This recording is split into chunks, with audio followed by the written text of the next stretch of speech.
Hello friends, today we will discuss under the chapter file handling, writing multiple lines into text file and reading multiple lines from the text file. How to write multiple lines into text file? This is a simple code, just write like a write. Only the change is instead of writing a write function, we just use here write lines function. And instead of passing string only, we have to pass a list here with the write line function. So this is very important. In the function write multiple lines with write lines, we have to pass a parameter as a list only, not as a string. In case of write, we have to pass the parameter as a string, but in case of write lines, we should pass parameter as a list.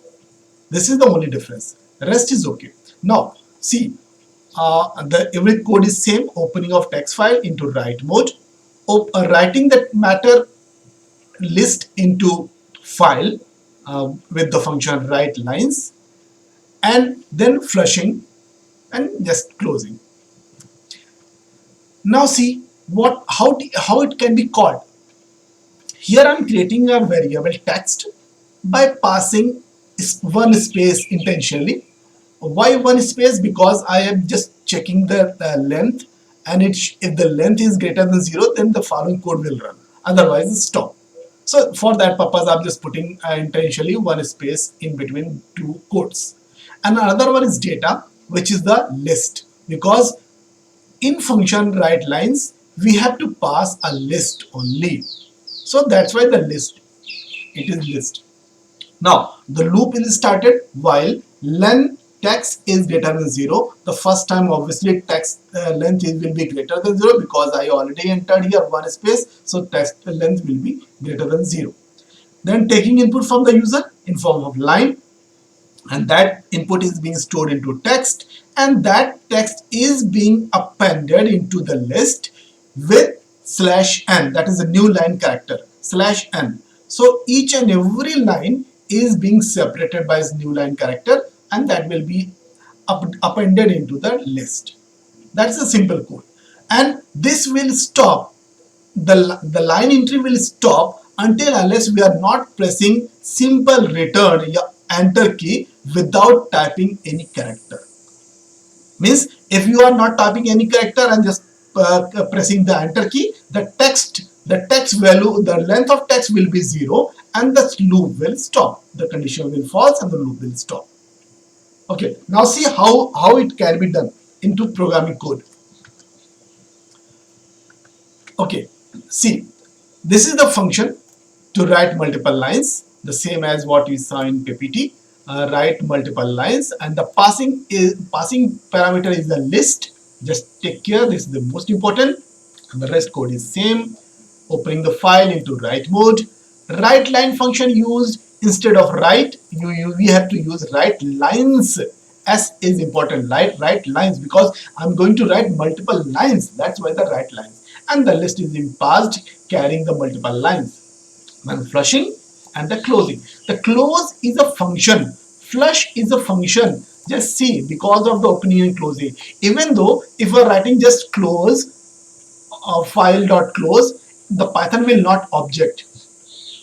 But just make a practice to write brackets also, because close is a function. Now run it. Sorry. This is the function I'm going to call here. Rest we'll discuss later on. So this is the function writing lines, multiple lines, and I'm just calling here the same code text having the space in between, so that the loop text should not be without space. So I'm checking the text while text not equal to blank. I'm here not checking anything the length. I'm checking here the text not equal to blank. So here is blank, so this will true, and then the input will run, then append will run, and after that this will call. Okay, now check, run this code. I'm running this code, and this is asking for the enter a line. I'm entering this is my test.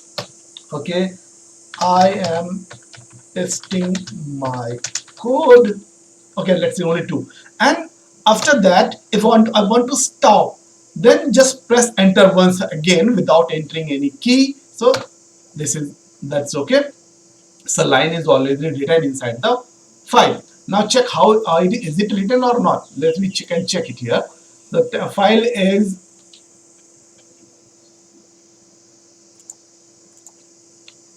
our file is mydata.txt, and see mydata.txt what I have written.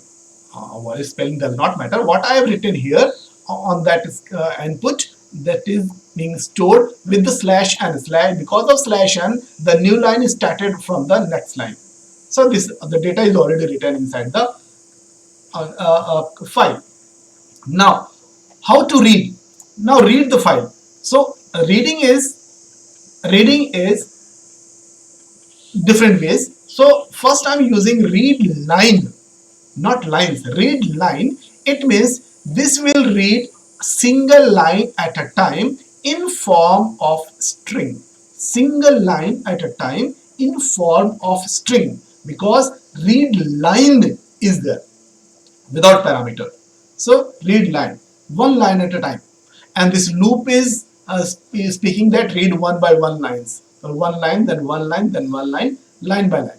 And here again text is initialized with a space, so that this condition must be true and the code under the loop will run. So that's the purpose to putting the space here. You can put anything, does not matter. Okay, so now check how this code will run. So read one line function I'm going to call here. So just make it commented first, because writing is not required now. So I'm just commenting it.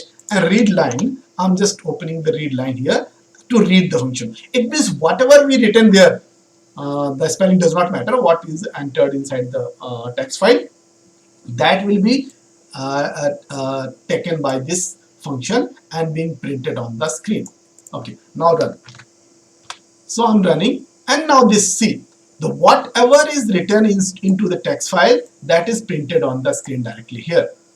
So this is because of this code, and this while loop is just checking one by one until unless text is not blank, or sorry, the text is not blank.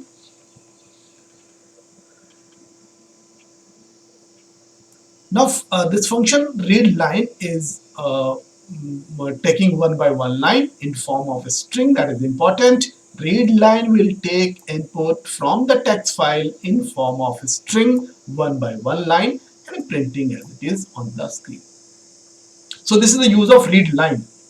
And another one code is read line with passing parameter. So if I'm passing a parameter here, suppose I'm passing parameter 5, it means read line will read each and every data with the group of 5 bytes.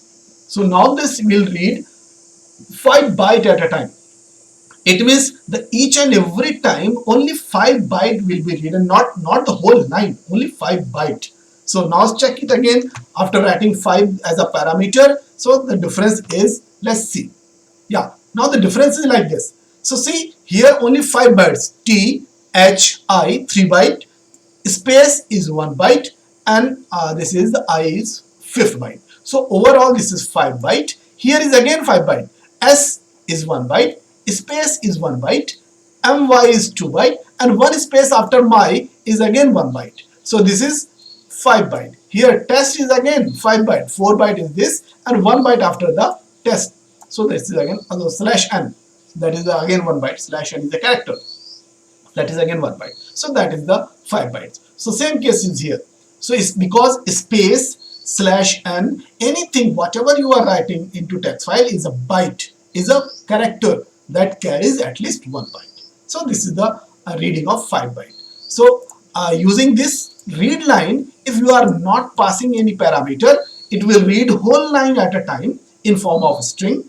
But if you are passing any number inside the read line function, it will read that number of bytes from the line, from the text file at a time in form of string. That is the difference between read line with parameter and read line without